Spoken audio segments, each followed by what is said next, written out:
why your plants aren't surviving the harsh winter conditions in South Africa, or they are not thriving as you'd hoped for, or whatever the case may be. Well, here is a little guide to gardening in winter and how to look after and maintain your garden. It's not easy, especially for first-time gardeners and home gardeners. And I know everybody, or not everybody, but many of us have adopted the gardening since the lockdown has begun to try and probably relieve stress and to do something different and um, to find a new hobby, to grow our own organic fruit and veggies, etc. But it's become a bit of a challenge now in winter, especially because somehow things are not working out as we had hoped for. And yes, I'm one of those people. But our green coach, Yoonus Mitha, is on the line to give us some tips, inshallah. Assalamu alaikum wa rahmatullahi wa barakatuh, Brother Yoonus. Shukran for joining me once again. Wa alaikum assalam wa rahmatullahi wa barakatuh, and jazakallah for giving me an opportunity once again to come and talk to you. Alhamdulillah. All right, so let's start off by talking about maintaining a garden in winter. I know it's not something which is easy to do, not something that everybody has an idea how to go about doing it. So where do we start when it comes to maintaining a garden in winter? Okay, to begin with, as nature, we know the principles of nature are such that we have these seasons for very good reasons. And at the outset, understand is that we would be trying now at this point in time, even any advice that I give you, are basically ways of hacking the system, so to speak, making the system work for us. Uh, when in fact, really speaking, in winter, those plants by nature are supposed to either take a rest of some sort, trees go dry, our grass goes dry, and that is just the way nature is supposed to be. But okay, we're speaking about our home gardens, and we still like to make the garden look as best as it possibly could, and also particularly for those people who are growing vegetables. But there again, when we talk about growing vegetables, these things have a season. They have a time when it's the right time for us to be planting and growing certain fruits and certain or rather certain vegetables, and particularly those that are trying to grow organically. We shouldn't be trying to force a situation where we want to plant something that's not meant to be grown during this particular period. All right. So we should rather focus our attention on, okay, so what is it that actually, if it's vegetables that we are speaking about, is it that can thrive and can still grow during this particular period? Uh, and they're very simply like, okay, cabbage is one of those vegetables that you could still be growing. Spinach also still functions. But having said that, we also have probably the means, some people at home might have a nice vegetable tunnel, so they could still probably grow things in the winters which may not normally grow. But let's try and avoid that. Let's stick to what's meant to grow during that particular period. And then the other thing I'd just like to help our listeners with today is things like our lawns, for instance. You don't necessarily want it will dry out, but many a person who has access to water and so forth are able to still maintain nice lush green garden. And then finally, in terms of flowers, the types of flowers that we typically have in our gardens. They're also very seasonal. Things like the petunias and the gladiolus and the dahlias and the agapanthus and so forth. Don't try to even grow that during this particular period, or even try to kind of force it or keep it alive in any way. But if you feel you must, then there are things like what we call a frost blankets, which is especially important for vegetable growth. It's something that you can get. It's available at nurseries. So you basically, it's a covering that you put over your plant beds, particularly your veggie plant beds. But if you wanted to protect some of your other plants as well, like your roses and some other plants that you have in your garden, by all means, frost blankets are the way to go. But alhamdulillah, having said that, this year our frost came a little bit earlier. It came at the time. It was about two. I don't know if you remember that cold spell that we had about 2 weeks ago. I think it was two, Yeah. 3 weeks at most. Yeah, and at that point in time, we do, as farmers, we do think that that was actually the black frost that had already visited us, and we're not expecting anything of that nature to come. But uh, yeah, so basically, the first thing that you would want to do is uh, find some covering. Sometimes even like not shade cloth netting, but you can have this fabric. Your curtain fabric, the one that we normally use as a netting. Mm-hmm. Yeah, got some of those old ones available. You can use that to make a little covering, just with like a couple of sticks, pegs that you hit around the areas that you want to protect, and then use that as a covering or get the frost blanket. So that would be one immediate one, right? The Mm-hmm. other thing is that during winter, plants generally don't uh, uh, require a lot of water. But if you're growing vegetables and if you do need to water the plants, you should try and water it with lukewarm water, right? Mm-hmm. Normally, because that is where the real problem might set in. If you water it with the cold water that comes out of our taps at this point in time, you're going to shock the plant and you're just going to cause a bigger problem than what you're trying to solve, right? So watering would be, the idea would be to use sort of, at best, what one can do is you leave your hosepipe lying out in the sun for a while, and probably by about 11, 12. But now in winter, even that doesn't get as hot as we'd like it to get hot. But yeah, maybe if you're watering with a watering can, boil some water and mix that with cold water and then water your plants. Okay, so that would be another little tip Mm-hmm. for gardening now during winter. Um, are we okay with that so far, sister? Yeah. Hello. Sorry, Marfman. Am I still on air? Mm-hmm. Okay. Yes. What about pot plants? How do we keep potted plants alive in winter? Okay. Especially potted plants. Again, remember the story about the lukewarm water rather than cold water. So that would be an immediate tip, to use. And yeah, and then also one might want to look at keeping. Uh, your soil should be, refresh your soil.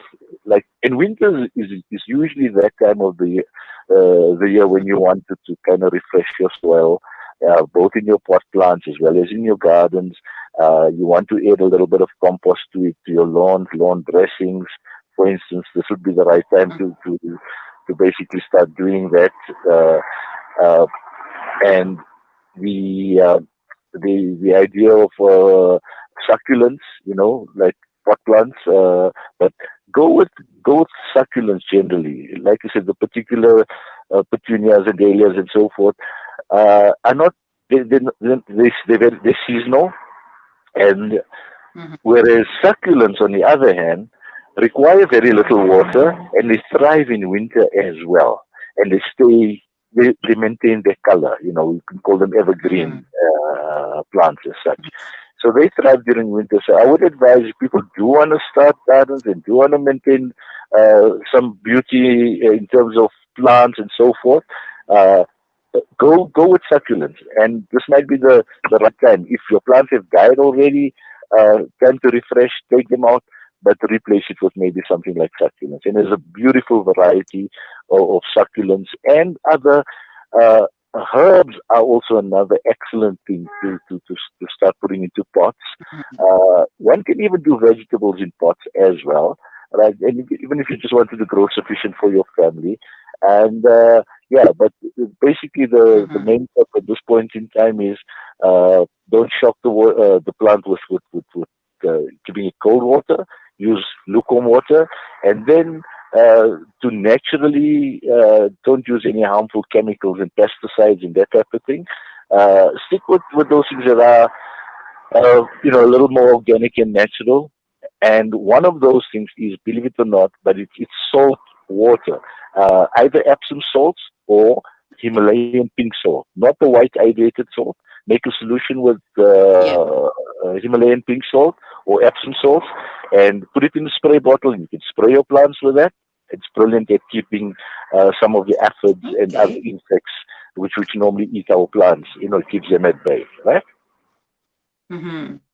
Now, what about preparing your soil for winter? When do we start with the soil preparation? Okay. Now, if you particularly wanting to start, say, a vegetable garden and you're preparing yourself, getting ready to make yourself, because it's a bit late now to even plant some of the winter crops, right? Uh, so get yourself ready, prepare your soil, turn the soil.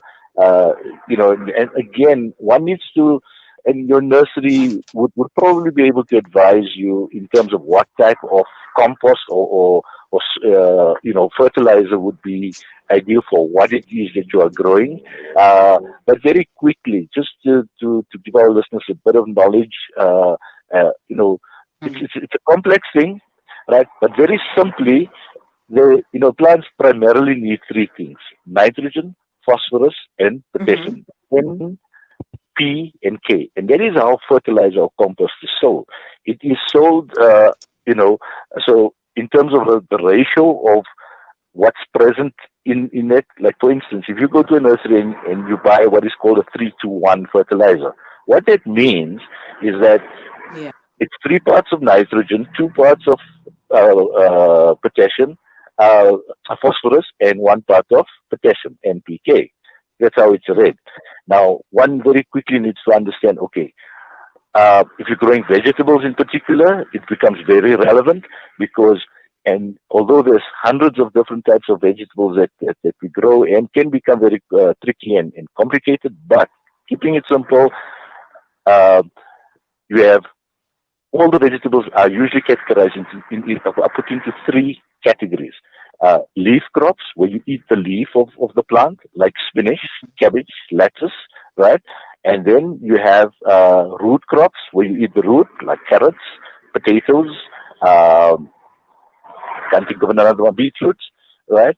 And then you have what is called legumes, which is almost like vining crops. It grows on the Yes. plant itself, right? So Beans, they, beans. I can't think of an example right now. Brinjals, for instance, yeah, you know. So Mm-hmm. or tomatoes, yeah, tomatoes, one of the major ones. So those are vining crops. Now they require NPK in different form. Like for instance, leaf leaf crops prefer more potassium than the nitrogen and the phosphorus. Root crops again prefer a lot of nitrogen, right? So you want more nitrogen in that formula of the fertilizer. And legumes or vining crops prefer a balance of the three. So you buy a balanced fertilizer for that. But having said that, uh, that sort of advice, and Mm-hmm. pretty much there's a whole lot of other micronutrients. And then there's different. Some people are starting at home, maybe learning about hydroponic gardening or aquaponic gardening. Those are things that one would be well advised to start looking into. Very interesting, innovative ways of growing plants and that as well. But as we don't have much time today, uh, but maybe on another Mm-hmm. program we can speak about, other All right. methods of Okay. gardening. Yes.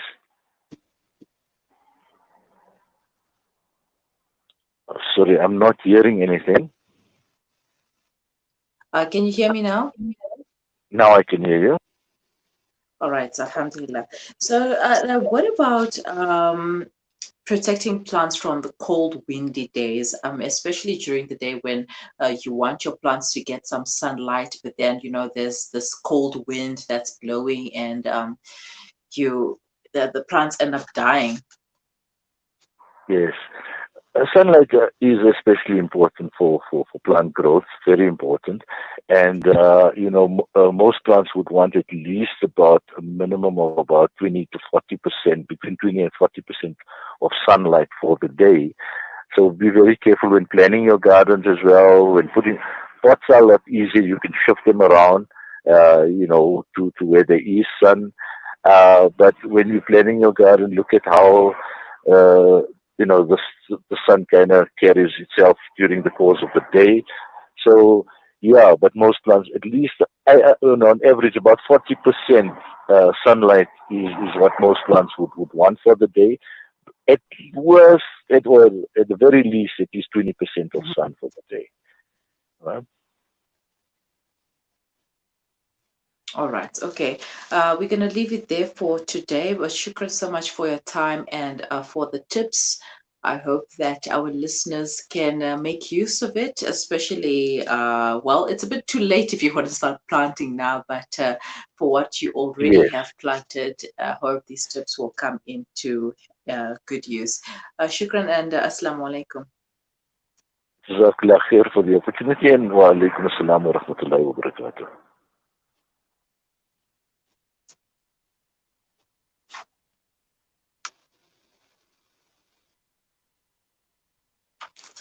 Right, so that was our green coach, Yoonus Mitha, giving us some tips on how to maintain a garden in a winter.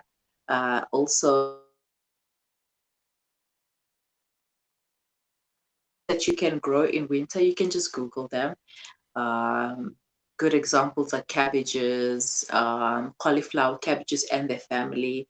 Uh, Other good examples of winter fruits and veggies that you can grow. I don't know if you can grow oranges, but citrus is a very good winter fruit. Let's not even talk about my lemons. I couldn't even have them for the duration of winter because they were finished before winter even started. But anyways, as long as I enjoyed the fruits of those three lemon trees. And yeah, those are just a few. You can Google the list of what you can do and the home gardening tips as well for those who are doing home gardening and pot planting as well. My plants died. I'm not very happy right now because they died. But anyways, so there's always light at the end of the tunnel. I'll find a way to salvage them and turn them into something beautiful. Perhaps I should just wait for summer or spring to come and then, yeah, let's see what's going to happen then because right now there's absolutely nothing that I can do to fix them. They're already dead. Okay, guys, if you have any comments, questions, or queries or suggestions, you may leave them in the comment section or you can send them to our WhatsApp line on 061 to stay with us. We will be right back. This is Salam Media, and you are tuned into the Miriam Makwanda